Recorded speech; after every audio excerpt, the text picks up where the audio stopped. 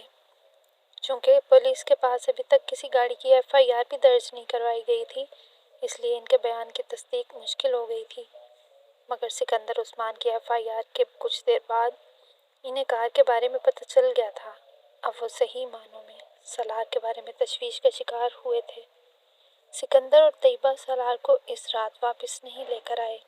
وہ اس رات ہسپتال میں ہی رہا۔ اگلے دن اس کے جسم کا درد اور سوجن میں کافی کمی واقع ہو چکی تھی۔ وہ دونوں 11 بجے کے قریب اسے گھر لے آئے تھے، اور اس سے پہلے پولیس کے 2 اہلکاروں نے اسے ایک لمبا چوڑا تحریری بیان لیا تھا۔ سکندر اور طیبہ کے ساتھ اپنے کمرے میں داخل ہوتے ہوئے پہلی بار اس نے اپنی کھڑکیوں پر لگی ہوئی مختلف ماڈلز کی ان نیوڈ تصاویر کو دیکھا۔ اسے بے اختیار شرم آئی۔ طیبہ اور سکندر بہت بار اس کے کمرے میں آتے رہے تھے، اور وہ تصویریں ان کے لیے کوئی نئی یا قابل اعتراض چیز نہیں تھیں۔ تم اب آرام کرو، میں نے تمہارے فریج میں پھل اور جوس رکھوا دیا ہے، بھوک لگے تو نکال کر کھا لینا، پھر ملازم کو بلوا لینا، وہ نکال دے گا، طیبہ نے اس سے کہا۔ وہ اپنے بیڈ پر لیٹا ہوا تھا۔ وہ دونوں کچھ دیر تک اس کے پاس رہے، پھر کھڑکی کے پردے برابر کر کے اسے سونے کی تاکید کرتے ہوئے چلے گئے۔ وہ ان کے باہر نکلتے ہی اٹھ کر بیٹھ گیا۔ اس نے کمرے کے دروازے کو اندر سے لاک کیا۔ کھڑکیوں کے پردے ہٹا کر اس نے بہت تیزی سے ان پر لگی ہوئی تمام تصاویر کو اتارنا شروع کر دیا۔ پوسٹر، تصویریں، کٹ آؤٹ۔ اس نے چند منٹ میں پورا کمرہ صاف کر دیا۔ واش روم میں جا کر اس نے باتھ ٹب میں انہیں پھینک دیا۔ واش روم کی لائٹ جلانے پر اس کی نظر اپنے چہرے پر پڑی۔ وہ پوری طرح سوجا ہوا اور ایک طرف سے نیلا ہو رہا تھا۔ وہ ایسے ہی چہرے کی توقع کر رہا تھا۔ وہ ایک بار پھر واش روم سے نکل آیا۔ اس کے کمرے میں پورنوگرافی کے بہت سے میگزین بھی پڑے تھے۔ وہ انہیں اٹھا لایا۔ اس نے انہیں بھی باتھ ٹب میں پھینک دیا۔ پھر وہ باری باری اپنے ریک میں پڑی ہوئی گندی ویڈیوز اٹھا کر اس میں سے ٹیپ نکالنے لگا۔ آدھے گھنٹے کے اندر اس کا کارپیٹ ٹیپ کے ڈھیر سے بھرا ہوا تھا۔ اس نے وہاں موجود تمام ویڈیوز کو ضائع کر دیا اور ٹیپ کے اس ڈھیر کو اٹھا کر باتھ ٹب میں پھینک دیا، اور لائٹر کے ساتھ اس نے آگ لگا دی۔ ایک چنگاری بھڑک اٹھی تھی اور تصویریں اور ٹیپ کا وہ ڈھیر جلنے لگا تھا۔ اس نے ایگزاسٹ آن کر دیا تھا، باتھ روم کی کھڑکیاں کھول دیں اور اس ڈھیر کو اس لیے جلا رہا تھا کیونکہ وہ اس آگ سے بچنا چاہتا تھا جو دوزخ میں اسے اپنی لپیٹوں میں لے لیتی۔ آگ کی لپیٹیں تصویروں اور ٹیپ کے اس ڈھیر کو کھا رہی تھی، یوں جیسے وہ صرف آگ کے لیے ہی بنائی گئی تھیں۔ وہ پلکیں جھپکائے بغیر باتھ ٹب میں آگ کے اس ڈھیر کو دیکھ رہا تھا، یوں جیسے وہ اس وقت کسی دوزخ کے کنارے کھڑا تھا۔ 1 رات پہلے اس پہاڑی پر اس حالت میں اسلام آباد کی روشنیوں کو دیکھتے ہوئے اس نے سوچا تھا کہ وہ اس کی زندگی کی آخری رات تھی، اور وہ اس کے بعد دوبارہ کبھی ان روشنیوں کو نہیں دیکھ سکے گا۔ اس نے ہذیانی حالت میں گلا پھاڑ کر چیختے ہوئے بار بار کہا تھا، ایک بار، صرف ایک بار مجھے ایک موقع دیں، صرف ایک موقع، میں دوبارہ گناہ کے پاس تک نہیں جاؤں گا، میں کبھی گناہ کے پاس نہیں جاؤں گا۔ اسے یہ موقع دیا گیا تھا، اب اس وعدے کو پورا کرنے کا وقت تھا۔ آگ نے ان سب کاغذوں کو راکھ بنا دیا تھا۔ جب آگ بجھ گئی تو اس نے پانی کھول کر پائپ کے ساتھ اس راکھ کو بہانا شروع کر دیا۔ سالار پلٹ کر دوبارہ واش بیسن کے سامنے آ کر کھڑا ہو گیا۔ اس کے گلے میں موجود سونے کی چین کو وہ لوگ اتار کر لے گئے تھے، مگر اس کے کان کی لو میں موجود ڈائمنڈ ٹاپس وہیں تھا، پلاٹینیم میں جڑا ہوا تھا، اور ان لوگوں نے اس پر کوئی توجہ نہیں دی تھی۔ شاید ان کا خیال ہوگا کہ وہ کوئی معمولی پتھر یا پھر زرکون ہوگا، یا پھر شاید اس کے لمبے کھلے بالوں کی وجہ سے اس کے کانوں کی لو چھپی رہی ہوگی۔ وہ کچھ دیر آئینے میں خود کو دیکھتا رہا، پھر اس نے کان کی لو میں موجود ٹاپس اٹھا کر واش بیسن کے پاس رکھ دیا۔ شیونگ کی کٹ میں موجود کلپر اس نے نکالا اور اپنے بال کاٹنے لگا۔ بڑی بے رحمی اور بے دردی کے ساتھ واش بیسن میں بہتا ہوا پانی ان بالوں کو اپنے ساتھ بہا کر لے جا رہا تھا۔ ریزر نکال کر اس نے شیو کرنی شروع کر دی۔ وہ جیسے اپنی تمام پریشانیوں سے پیچھا چھڑا رہا تھا۔ شیو کرنے کے بعد اس نے اپنے کپڑے نکالے اور اپنے ہاتھوں پر بندھی پٹیاں کھولیں اور شاور کے نیچے جا کر کھڑا ہو گیا۔ وہ پورا 1 گھنٹہ اپنے پورے جسم کے ایک ایک حصے کو کلمہ پڑھ کر صاف کرتا رہا، یوں جیسے وہ آج پہلی بار اسلام سے متعارف ہوا ہو، پہلی بار مسلمان ہوا ہو۔ واش روم سے باہر آ کر اس نے فریج میں رکھے سیب کے چند ٹکڑے کھائے اور پھر سونے کے لیے لیٹ گیا۔ دوبارہ اس کی آنکھ الارم سے کھلی، جسے اس نے سونے سے پہلے لگایا تھا۔ 2 بج رہے تھے۔ مائی گاڈ سالار، یہ اپنے بالوں کو کیا کیا ہے تم نے؟ طیبہ اسے دیکھتے ہی کچھ دیر کے لیے بھول گئی کہ وہ بولنے کے قابل نہیں تھا۔ سالار نے اپنی جیب سے ایک کاغذ نکال کر ان کے سامنے کر دیا۔ میں مارکیٹ جانا چاہتا ہوں، اس پر لکھا ہوا تھا۔ کس لیے؟ طیبہ نے اسے حیرانی سے دیکھا۔ تم ابھی ٹھیک نہیں ہوئے ہو، کچھ گھنٹے ہوئے ہیں تمہیں ہاسپٹل سے آئے، اور تم ایک بار پھر آوارہ گردی کے لیے نکلنا چاہتے ہو؟ طیبہ نے اسے قدرے نرم لہجے میں کہا۔ ممی، میں کچھ کتابیں خریدنا چاہتا ہوں۔ سالار نے ایک بار پھر کاغذ پر لکھا۔ میں آوارہ گردی کرنے نہیں جا رہا۔ طیبہ کچھ دیر اسے گھورتی رہی۔ تم ڈرائیور کے ساتھ چلے جاؤ۔ سالار نے سر ہلا دیا۔